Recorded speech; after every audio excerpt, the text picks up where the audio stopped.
नमस्कार। शब्द विन्यास 666 आप सभी लोगों का स्वागत करता है। आज की कड़ी में जिस रचनाकार की रचना हम सुनने जा रहे हैं वो है फणीश्वर नाथ रेणु। रेणु जी की एक कालजयी कहानी है ठेस, जिसका पहला अंक हम आज की कड़ी में सुनेंगे। तो सुनना प्रारंभ करें। खेती बाड़ी के समय गांव के किसान सिरचन की गिनती नहीं करते।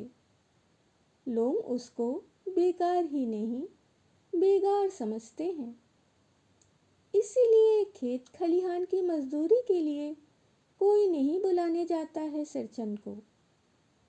क्या होगा उसको बुलाकर? दूसरे मजदूर खेत पहुंचकर 1/3 काम कर चुकेंगे, तब कहीं सिरचन राय हाथ में खुरपी डुलाता दिखाई पड़ेगा, पगडंडी पर तौल तौल कर पांव रखता हुआ धीरे धीरे। मुफ्त में मजदूरी देनी हो तो और बात है। आज सिरचन को मुफ्तखोर, कामचोर या चटोर कह ले कोई। एक समय था जबकि उसकी मड़ैया के पास बड़े बड़े बाबू लोगों की सवारियां बंधी रहती थी। उसे लोग पूछते ही नहीं थे, उसकी खुशामद भी करते थे। अरे सिरचन भाई, अब तो तुम्हारे ही हाथ में यह कारीगरी रह गई है सारे इलाके में। एक दिन भी समय निकाल कर चलो। मुझे याद है, मेरी माँ जब कभी सिरचन को बुलाने के लिए कहती तो मैं पहले ही पूछ लेता, भोग क्या क्या लगेगा? माँ हंसकर कहती,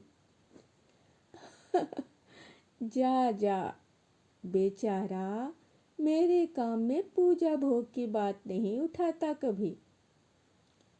ब्राह्मण टोले के पंचानंद चौधरी के छोटे लड़के को एक बार मेरे सामने ही बेपानी कर दिया था सिरचन ने। तुम्हारी भाभी नाखून से खाट कर तरकारी परोसती है और इमली का रस साल कर कढ़ी तो हम कहार कुम्हारों की घरवाली बनाती हैं। तुम्हारी भाभी ने कहाँ से बनाई? इसलिए सिरचन को बुलाने से पहले मैं माँ को पूछ लेता। सिरचन को देखते ही माँ हुलस करके कहती, आओ सिरचन, आज नेनू मथ रही थी तो तुम्हारी याद आई। घी की डाढ़ी खखोरन के साथ चूड़ा तुमको बहुत पसंद है ना? और बड़ी बेटी ने ससुराल से संवाद भेजा है। उसकी ननद रूठी हुई है मोती के शीतल पार्टी के लिए। सिरचन अपनी पनियाई जीभ को संभाल कर हंसता, घी की सुगंध सूंघ कर आ रहा हूं काकी, नहीं तो इस शादी ब्याह के मौसम में दम मारने की भी छुट्टी कहाँ मिलती है। सिरचन जाति का कारीगर है। मैंने घंटों बैठकर उसके काम करने के ढंग को देखा है।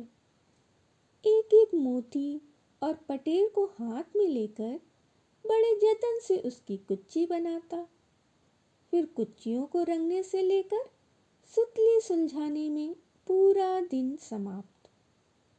काम करते समय उसकी तन्मयता में जरा भी बाधा पड़ी कि गेहूं सांप की तरह फुफकार उठता। फिर किसी दूसरे से करवा लीजिए काम।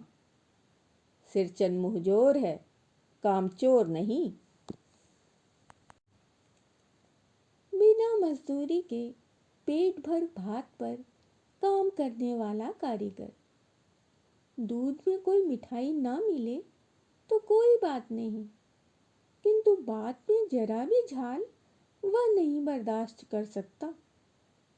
सिरचन को लोग चटोर भी समझते हैं। तली बघारी हुई तरकारी, दही की कढ़ी, मलाई वाला दूध, इन सब का प्रबंध पहले कर लो, तब सिरचन को बुलाओ। दुम हिलाता हुआ हाजिर हो जाएगा। खाने पीने में चिकनाई की कमी हुई कि काम की सारी चिकनाई खत्म। काम अधूरा रखकर उठ खड़ा होगा। आज तो अब अध कपाली दर्द से माथा टनटना रहा है, थोड़ा सा रह गया है, किसी दिन आकर पूरा कर दूंगा। किसी दिन माने कभी नहीं। मोटी घास और पटरी की रंगीन शीतल पाटी, बांस की तीलियों की झिलमिलाती चिक, सतरंगे डोर के मोढ़े, भूसी चुन्नी रखने के लिए मूंछ की रस्सी के बड़े बड़े जाले, हलवाहों के लिए ताल के सूखे पत्तों की छतरी टोपी तथा इसी तरह के बहुत से काम हैं जिन्हें सिरचन के सिवा गांव में और कोई नहीं जानता। यह दूसरी बात है कि अब गांव में ऐसे कामों को बेकाम का काम समझते हैं। लोग बेकाम का काम, जिसकी मजदूरी में अनाज या पैसे देने की कोई ज़रूरत नहीं, पेट भर खिला दो, काम पूरा होने पर एक आध पुराना धुराना कपड़ा देकर विदा करो, वह कुछ भी नहीं बोलेगा। कुछ भी नहीं बोलेगा ऐसी बात नहीं। सिरचन को बुलाने वाले जानते हैं, सिरचन बात करने में भी कारीगर है। महाजन टोले के भज्जू महाजन की बेटी सिरचन की बात सुनकर तिलमिला उठी थी।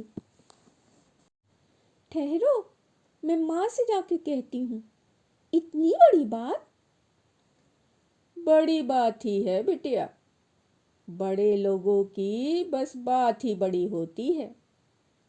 नहीं तो दो दो पटेर की पटियों का काम सिर्फ खेसारी का सत्तू खिलाकर कोई करवाए भला? यह तुम्हारी माँ ही कर सकती है बबुनी। सिरचन ने मुस्कुराकर जवाब दिया। उस बार मेरी सबसे छोटी बहन की विदाई होने वाली थी। पहली बार ससुराल जा रही थी मानू। मानू के दूल्हे ने पहले ही बड़ी भाभी को खत लिखकर चेतावनी दे दी है। मानू के साथ मिठाई की पतीली ना आए कोई बात नहीं, 3 जोड़ी फैशनेबल चिक और पटेर की 2 शीतल पाटियों के बिना आएगी मानू तो। भाभी ने हंसकर कहा, बेरंग वापस। इसलिए एक सप्ताह से पहले से ही सिरचन को बुलाकर काम पर तैनात करवा दिया था माँ ने। देख सिरचन, इस बार नई धोती दूंगी, असली मोहर छाप वाली धोती। मन लगाकर ऐसा काम करो कि देखने वाले देखकर देखते ही रह जाएं।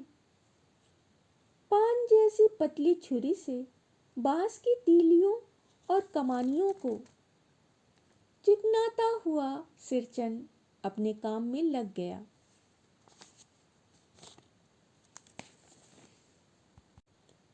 रंगीन सुतलियों से झब्बे डालकर वह चिक बुनने बैठा।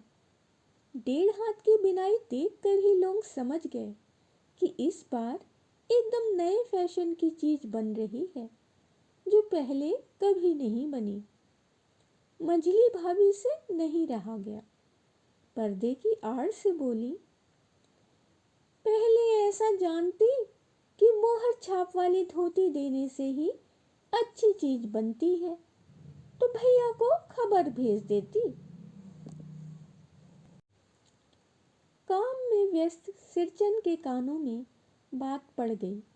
बोला, मोहर छाप वाली धोती के साथ रेशमी कुर्ता देने पर भी ऐसी चीज नहीं बनती बहुरिया। मानू दीदी काकी की सबसे छोटी बेटी है। मानू दीदी का दूल्हा अफसर आदमी है। भाभी का मुंह लटक गया। आज हम कहानी को यही विराम दे रहे हैं। कहानी का शेष भाग हम दूसरे और अंतिम अंक में सुनेंगे। अभी तक आपको कहानी कैसी लगी? पसंद आने पर लाइक कर सकते हैं, मित्रों परिवारजनों में शेयर कर सकते हैं। नए सदस्य चैनल को सब्सक्राइब कर लें। समय पर अंकों को सुनने के लिए बेल आइकन को दबाना बिल्कुल ना भूलें।